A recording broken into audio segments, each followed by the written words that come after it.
Well, that's not true. Sandy Frank, was one of the pioneers in the anime industry with Battle of the Planets and so on. Even though the work was actually done in North America, I mean, he's an Australian. It was an Australian company financing it. So yeah, it has been done. It's not done as often. I know Madman has dubbed one or two shows, but I'm not sure. I think they have anyway. Someone told me they had, but Don't know yeah, what they are. You guys know probably better than we would. yeah. But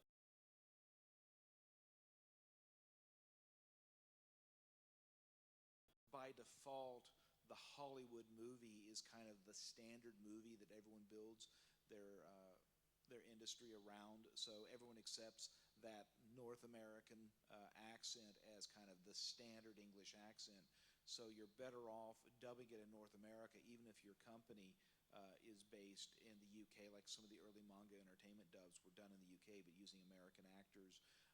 Likewise, the Sandy Frank stuff for the most part was dubbed uh,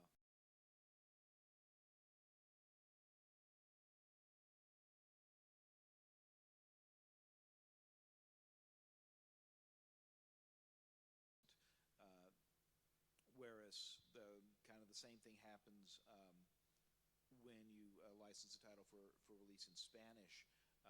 The Spanish they speak in Mexico is extremely different from the Spanish they speak in Spain versus the Spanish they speak in South America. So there's a neutral Spanish accent that most Spanish language dubs of anime is produced in so that it can be sold in the most countries. So.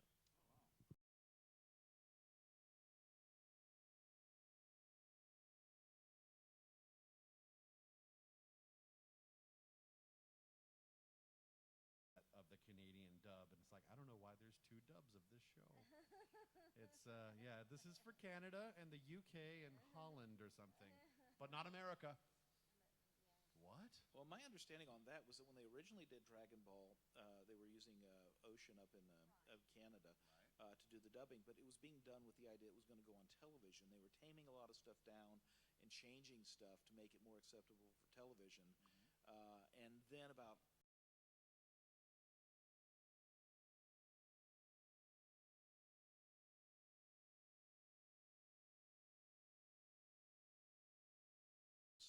Uh, and after they've been doing that a while, they said we can be making two versions. We could be making the TV safe and a version that's more fan friendly as the fan market is becoming more and more dependent upon what they're doing. And then they get to the end of it and say, well, now we need to go back and we need to remake the first part of the show in the same voices consistently and make the fan friendly versions of them. So this is So kind now there's like infinite versions of Dragon Balls. There are.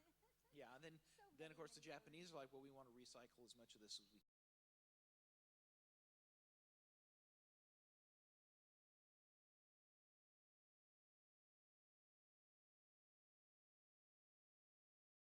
And I mean into like American. American I don't English. know. So American what's that English. about? Like I don't know. Yeah. But the Canadian dubs don't sound Canadian. I mean, it Yeah. sounds a neutral There's a North neutral American North accent. American accent, right? Absolutely. They I say mean, about, not I was about. I was amazed to learn, and maybe I shouldn't be so amazed because look at all the Australian actors that moved to Hollywood. But in the acting schools here, they actually all take a class. You guys probably know this. They take a class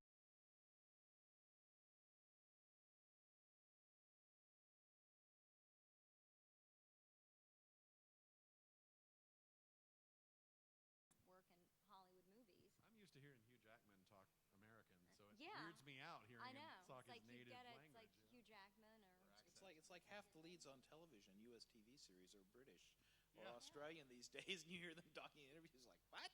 What?" All of our Yeah, like superheroes are Brits, you know. Henry one of my Cavill and one of my Christian Bale. favorite shows that started in the U.S.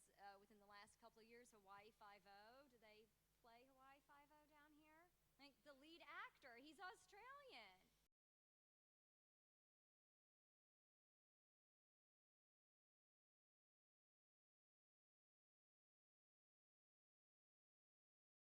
Buddy, and they're doing a different accent, and you hear that one word, they're like, "Oh, right." There's the But dead no, no, giveaway. he's really good. Anyway, yeah. So questions about Adventures. stuff and the thing, adventures. Questions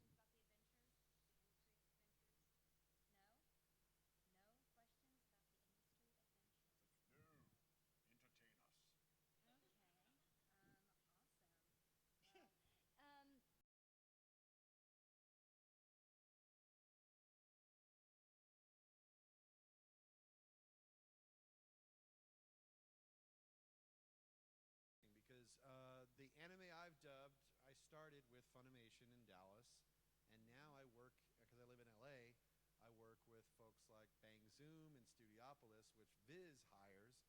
Funimation's different because they have their own in-house recording facility, whereas Viz, based in San Francisco, I think, hires LA studios, different ones. And through the years, some of their lesser shows have been used at different studios. But I generally record at Studiopolis, and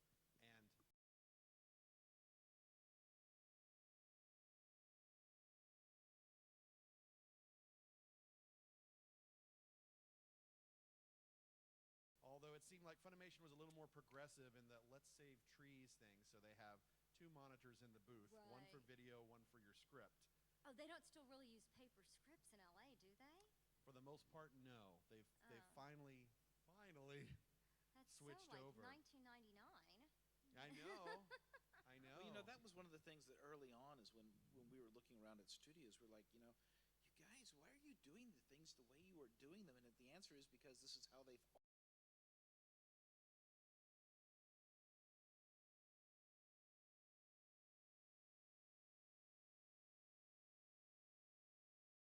has always been done. Back in the ancient days of the 1950s and before that, when they dubbed a movie, the only way to do it was that they would take a copy of the film print and they would cut it into little tiny loops of film. Each loop would be one character's line. They would run that over and over again, and they had a piece of magnetic tape exactly the same length looping at the same time in a machine that was interlocking the two, and the actor would just watch that one line over and over again. And when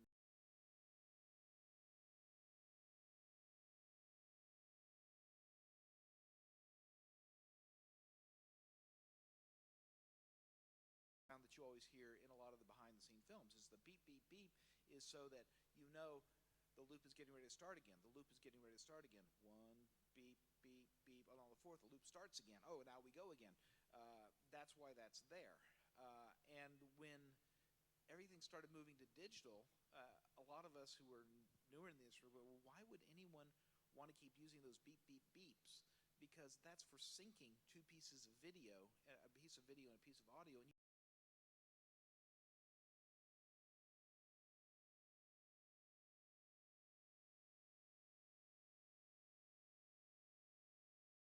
Yeah. I personally find the beeps very disconcerting, to it's be very honest disconcerting, with you, and I think it slows the process down. And as an actor, I find it interrupts the process. but I mean, I know that they're using it because people are just used to using Yeah. beeps. And however you're trained, if you're used Yeah. to doing it a certain way and suddenly you're doing a different way, that's why it's probably disconcerting for all the Houston folks who come up and work at Funimation because it's a different process. It's Yeah. disconcerting because it takes so much longer.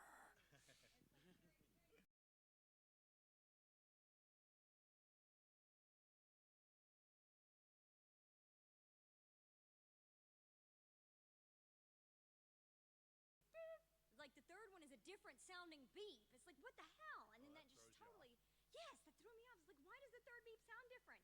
And now I'm thinking about the beep. It's like, oh shit, I'm supposed to be talking now. Anyway, It's different. Yes. But, I mean, but folks who have been doing it for a decade plus, they're a lot faster now because they're used to it. So we're moving at a quicker pace. That's We're true. expected back in the day to get like 20 lines or loops per hour, and now I think it's 30. 30 or 50.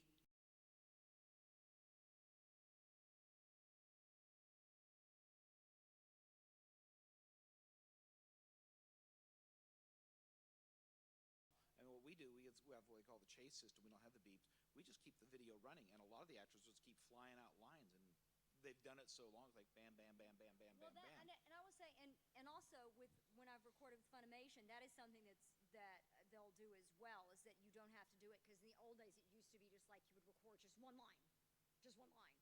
But now you get to.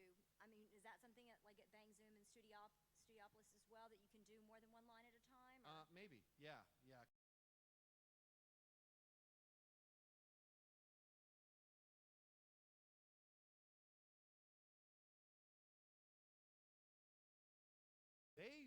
The director and the engineer are ready, focused to get one line, but I'll go ahead and try and get at least part of the next one. And if they like that, like, oh, that's good. Let's cue it Yeah. up to where you screwed up, and then Yeah. keep going. Yeah, I like it better to do. I mean, not just for the speed of doing it, but more for like the flow of the conversation to say more than one sentence at one time. I mean, I like to give it a shot anyway. Sometimes it doesn't always and this is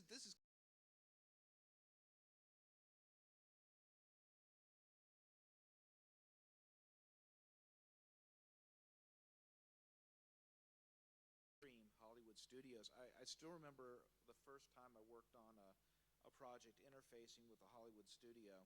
We were doing a film called Spriggan, and we had to do a trailer for it, and we didn't have the facility to do film in Houston, so we were farming all the work out to LA. And because it was being done on film, and at the time the technology was not quite as advanced, you cut the film, and then it goes to another facility where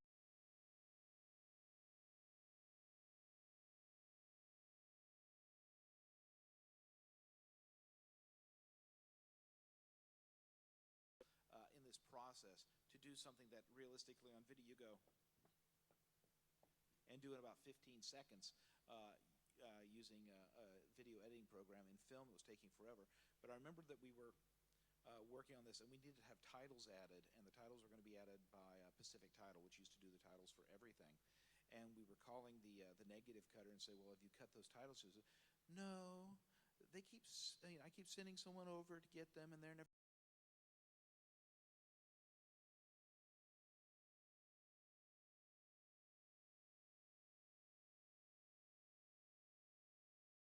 The negative cutters.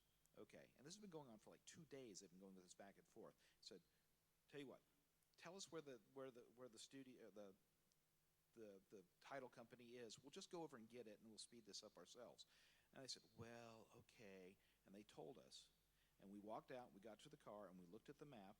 We got out of the car. We walked across the street, walked up the stairs, got the video. They had sent back and forth by courier and missed each other 9 times.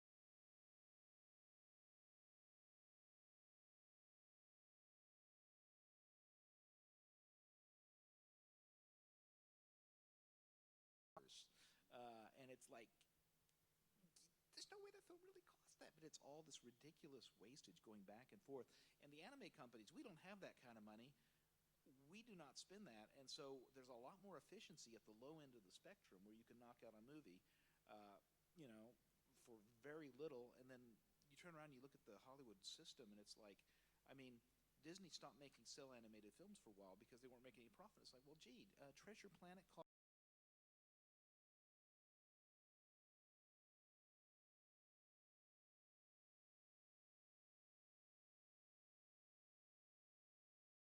to make. Japan makes about 90 TV series. It's this bizarre process. It's very sluggish and slow. And wasteful, it sounds like. Yes, very wasteful. Did anybody have questions about anime stuff? Yes, adventures. How did you go about making contacts in Japan? I have to tell you, honestly, it was kind of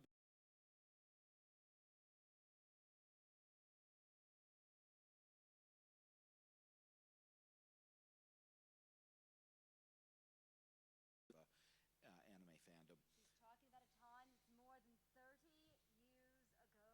Yeah, the BC and anime BC stands for before conventions, which is when I think when fandom really changed when conventions started.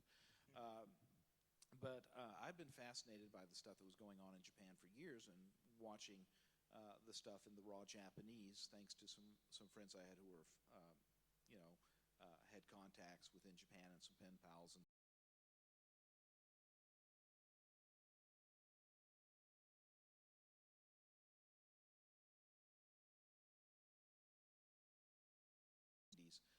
A couple of companies started getting involved in it, and I wasn't real happy with what I was seeing because they were all doing what would have been successful on TV, which was giant robot shows. But I was running a big fan club in Houston. It was the largest one in Houston at the time, called Anime NASA. Uh, and I kept saying, someone really needs to bring this stuff over. And then someone said one day, I have this friend. He's got a video game store, and he's been saying the same thing. And you guys really ought to sit there and talk to each other, because it sounds like you guys are bouncing the same ideas.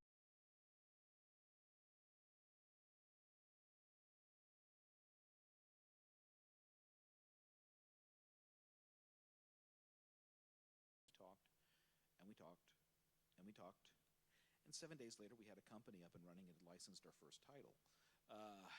It was just boom, boom, boom. But the advantage we had there is that John had already had a translator on hand, he was importing Japanese video games, so he had someone who spoke Japanese, and we literally took out the phone book and started calling the Japanese companies, and we ended up getting a hold of Toho, and we had this list of titles we wanted, and Toho had one of the ones we really wanted, Devil Hunter Yoko.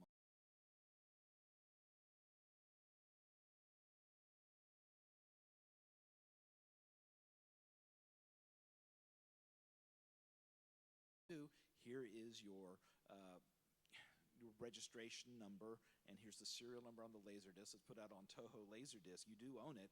And they said, hold on. We'll get back to you tomorrow. So we call back the next day and like, you're right, we do own that. You really want to buy that? Because there was no market for this kind of stuff. I mean, it was a show that had a lot of sex and violence and stuff. This is in 1992. This is in '92, and they were just totally baffled that, you know,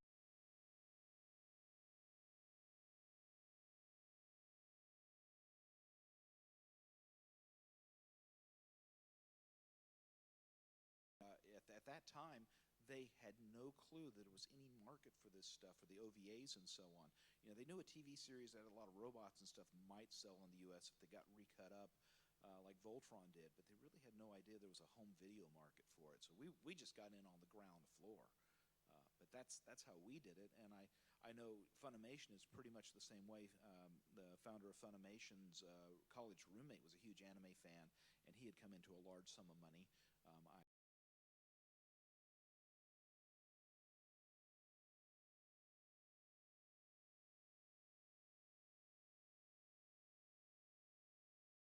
Fuji TV, I believe it was, who used to advertise Dragon Ball in the trade, saying, you know, we would like to license this title. And they're like, well, how much money you have? And he's like, I have this much money. And so, oh, okay then. And then it took like 10 years to actually get that title sold in the U.S. to any extent. I mean, Dragon Ball was one of those titles. It had actually, Streamline had tried doing Dragon Ball before, and it had failed. And then they picked it up, and they just kept resubmitting it and resubmitting it. And what happened is we had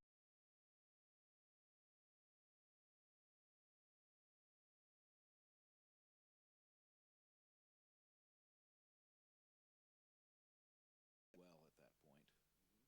So. And the rest is anime history. Oh, question over there. I can just see a hand, but other than that, I'm completely blind.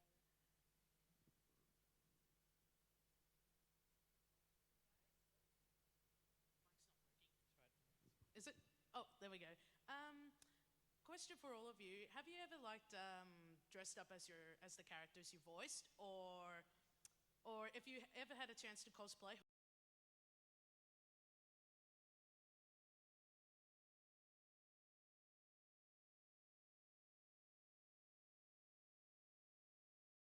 Still have actually an Asuka plug suit, and then her school fuku, and the other costume that I used to also wear was Chocolate from Sorcerer Hunters. So I did actually dress as both of those characters, and in fact a couple of times wore like a red Star Trek dress, like sort of an Uhura type dress to conventions. So I have done that, and I don't really do it anymore. It's kind of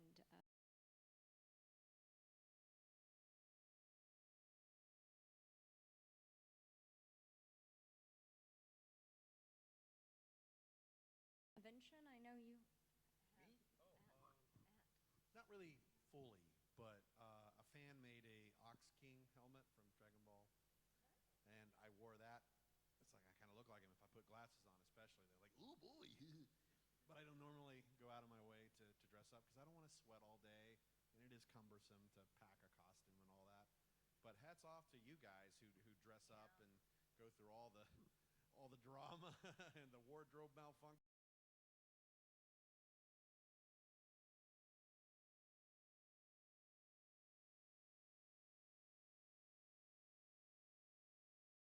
And all of that on baggage. I mean, now there's so many fees on bags, and you can only carry so many, and et cetera, et cetera. So it would actually be rather costly. Now, Matt, I don't think has ever dressed up at a convention, but they used to have a tradition in the old ADV days of dressing up for Halloween, and I know he was Pop's Racer one time.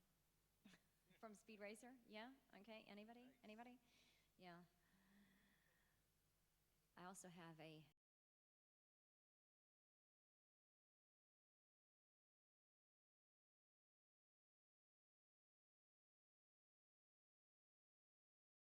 to a costume party, my Hello Kitty giant onesie thing. Just take a moment to imagine that, if you will. Thank you. Yep. You had to ask. So, do we have any other questions? I think we may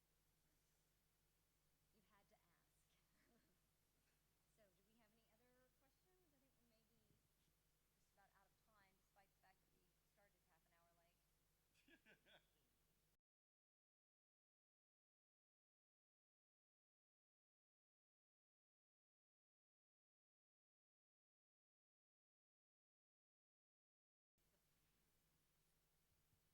Hey, it's me again.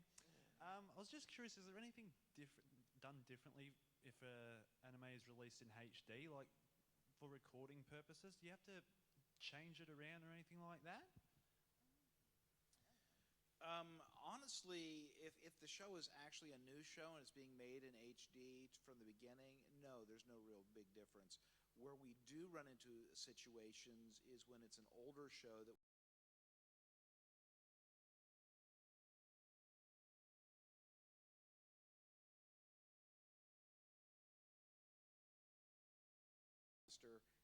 they're coming from the way the Japanese used to make their shows is they would shoot them on film, but they would do all the editing on video.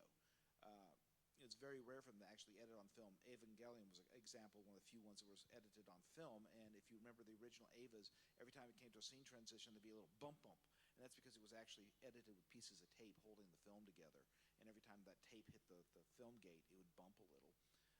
But usually what they would do is they would shoot it on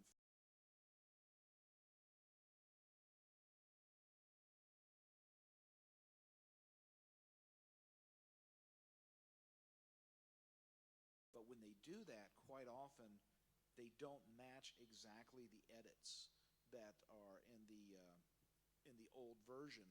And we had to do this on the release of Pat Labor that's coming out now.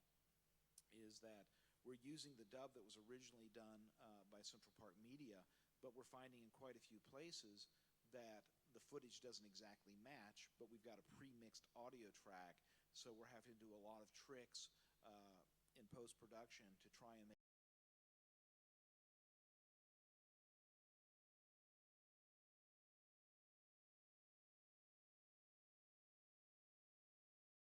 shouldn't really be a big deal. I can add that when we're dubbing a show, we're looking at a heavily compressed, like QuickTime version of the video, so it's like all pixelated and stuff, and sometimes, and it's all time coded, and the time code helps the writers, decide where exactly they need to start talking and all that stuff. So you got numbers burned into the screen that we're looking at as we're recording, and sometimes the characters' mouth flaps are covered by the numbers of the time code.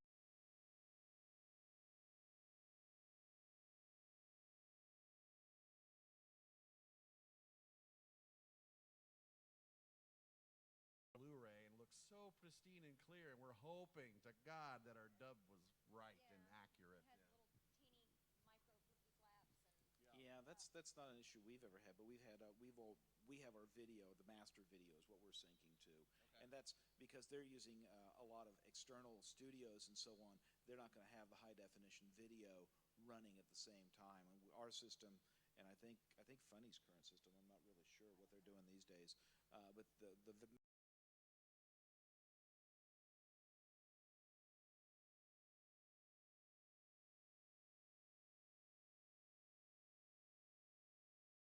the original machine we were using was a Macintosh Quadra, and yeah, the video quality on that was terrible. you know, it was kind of like, well, yeah, it's black there, so it must be a mouth. Okay, and nowadays, we're running something that's basically full resolution. Uh, actually, I know when I was recording recently at Funimation, like when there were scenes where it was hard to see the mouth, the engineer would actually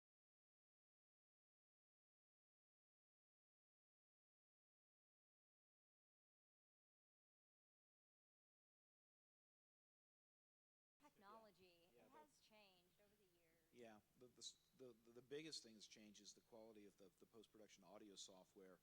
Where Pro Tools was 10 years ago and where it is now, it's night and day. And actually, Pro Tools isn't even the most advanced. So some of the things you can do with Audition from Adobe is just unbelievable.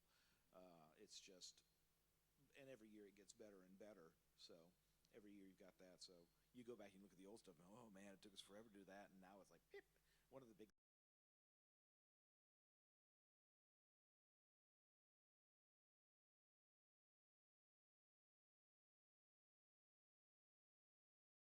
there was only so much you could stretch it or squeeze it to make it fit, and then it started sounding like in the middle of it. And nowadays it's like, oh yeah, if you want to, you can really just stretch it an amazing amount or squeeze it, um, so you can really tweak things a lot better. And the other thing is, so there was a distortion in the sound in the old days. If someone actually had a little in their throat or whatever, it was like, well, they can't use that take. And now you can actually go in Pro Tools and with a pencil just draw it out.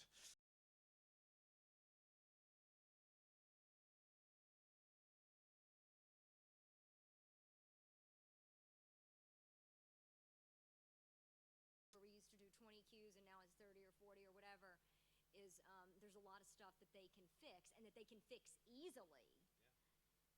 Whereas it used to be, if there was any sort of problem or it was too long, too short, any kind of issue whatsoever, no, you just had to redo it automatically. So Yeah, I remember working on DBZ and we were using broadcast beta, so tape, and you blow a take, it would take at least 30 seconds to rewind the tape and cue it up. Now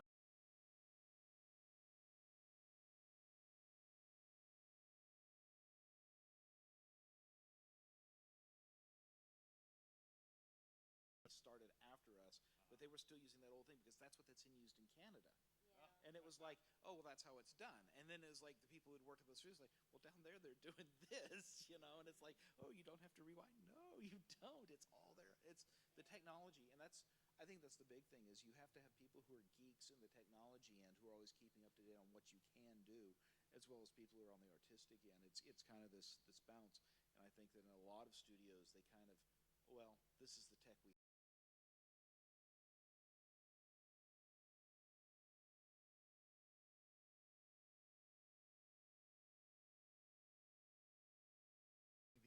the multi-million-dollar production facility studio to record an album, for example, and then it goes to mastering, and then it comes out on CD and everything, and then someone just downloads it, put it on a compressed MP3 on their iPods with $10 earbuds.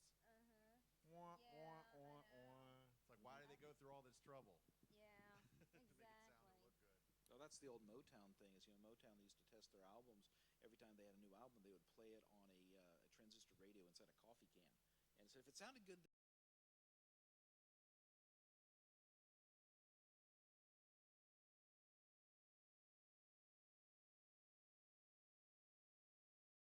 So, sorry. I don't see any That means we pressing have to go. questions anyway. I know. Well, I think is our next thing is 6 o'clock. Yeah, is that right? 6 o'clock for our. 6 till 7 in panels will be the 18 plus. Yes, that'll be Tales of Con Horror. And that's 18 plus. So come if you dare. But bring your ID. Bring your idea. In here, I'm afraid, isn't it? Oh, is it?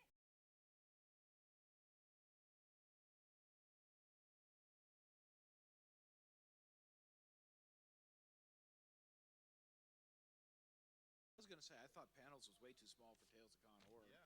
Yeah. That's the one that always fills up because we mention names. We talk